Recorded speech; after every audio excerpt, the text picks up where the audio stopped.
There have been many complaints laid against Disney Plus's The Acolyte. But if we were to encapsulate those into just 4 categories, we would say lore violation, mechanics breaking, writing, and politics. Everyone is jumping on the Ki-Adi-Mundi in The Phantom Menace, whose member of the Jedi High Council says, "Well, the Sith have been extinct for a millennia." Well, why did he say that if he exists in The Acolyte? And they have changed the date of his birth, apparently, so that he's older than previously thought. The making him older, that could be lore violation. As far as him not sharing that, I'm going to withhold judgment until we see the final episode next Tuesday to know for sure if he really knew about that, or if he's hiding it, or there's some reason why he would have said what he did in Phantom Menace. We'll see. With number 2, universal mechanic breaking. What does this mean? Well, this is where folks are taking issue with things like, for example, kurtosis being used in the lightsaber battle with Kymer, where he's got the helmet and the gauntlet that are able to disable lightsabers temporarily.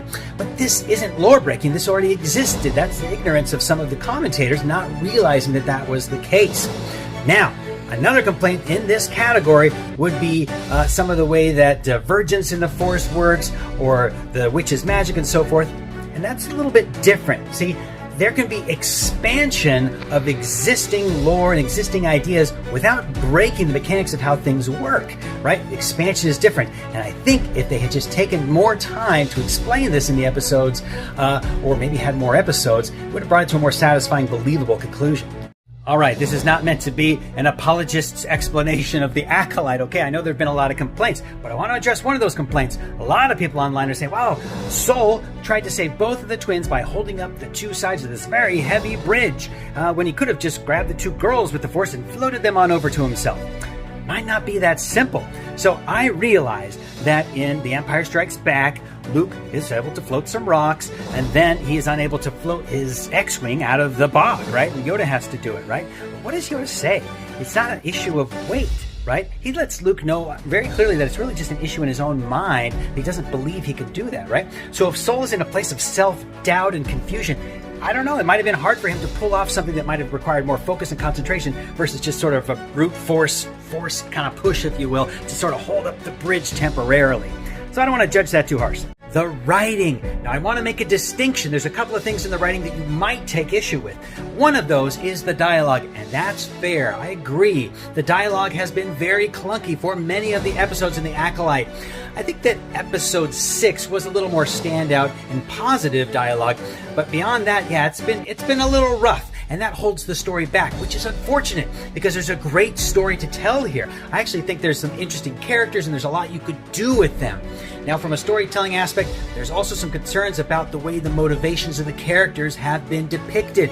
I think they have motivations. I just don't think the writing has always depicted those very accurately. What do you think? Politics. Now, the showrunner and the actors were very vocal and heavy-handed about how they feel about various political issues leading up to the release of the show, and this kind of alienated about half the audience. And so in the actual show, though, I haven't seen nearly as much of that perspective as I expected based on what they had to say leading up to the show. Now, everyone has their own tolerance levels for how much of another point of view they're willing to put up with.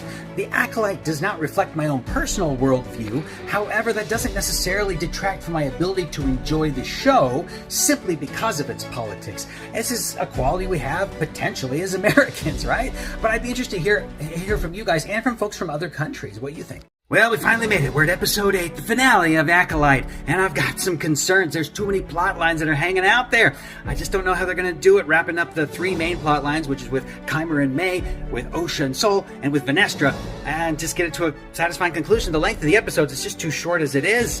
And, you know, they're going to maybe take a lazy approach. I think of like The Wizard of Oz, you know, at the end where the protagonist wakes up and he's like, it's all a dream. It's kind of lazy. I'm not saying there wasn't innovative things they did there, but man, if they pull off some crap like that, I'm going to be really disappointed. They did it in Rogue One, except it wasn't lazy because they earned it. They gave all the characters a satisfying ending. They could maybe do that with Sol, but I don't think that they've earned it with the other characters if they just want to kill them all off suddenly.